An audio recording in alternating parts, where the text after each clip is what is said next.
Cool. Pour l'entraînement du jour, en ce mardi, vous retrouverez deux éléments à intégrer dans votre warm-up spécifique. Et la première partie traitera des tractions strictes. Donc on retrouvera en premier lieu des tractions où vous pourrez vous aider de la boxe. Donc du coup, sur cette idée de la boxe, il faut que vous veniez vous aider un petit peu des pieds. Toujours garder une bonne position, donc une prise de main un peu plus large que les épaules. Généralement, votre prise de main du shoulder press. Et venir monter le menton au-dessus de la barre. Et venir chercher à redescendre. Ok, bras tendus là, vous voyez, est-ce que vos athlètes cèdent un petit peu des jambes pour venir compenser le léger manque de force qu'on pourrait avoir là-dessus. Cool.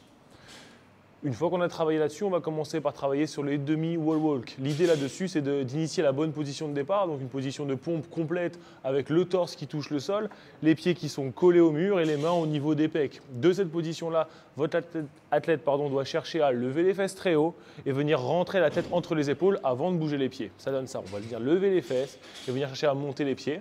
De cette position-là, veillez à ce que vos athlètes gardent les abdos engagés et la tête entre les épaules, puis ensuite à les faire redescendre. D'abord les pieds, d'abord les mains et ensuite les pieds. Puis revient dans cette position allongée entière. Ça, ce sera sur les premiers tours.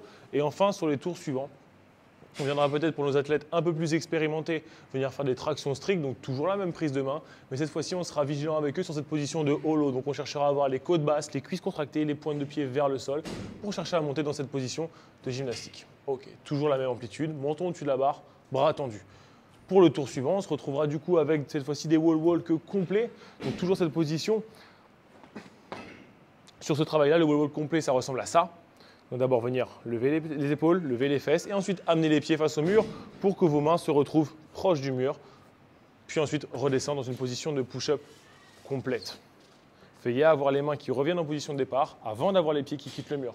L'idée là-dessus maintenant, c'est d'avoir une position de midline saine pour tous vos athlètes. Si vous voyez que vos athlètes commencent à avoir la midline qui ressemble plus à ça qu'à ça pendant le mouvement, arrêtez-les avant. Il faut qu'on ait une position qui soit challengeante pour les épaules, évidemment, et que ce soit difficile pendant l'entraînement, mais il faut que leur sécurité reste maintenue. Donc dans ce cas-là, cherchez à les faire avancer et à les arrêter au moment où leur midline commence à bouger.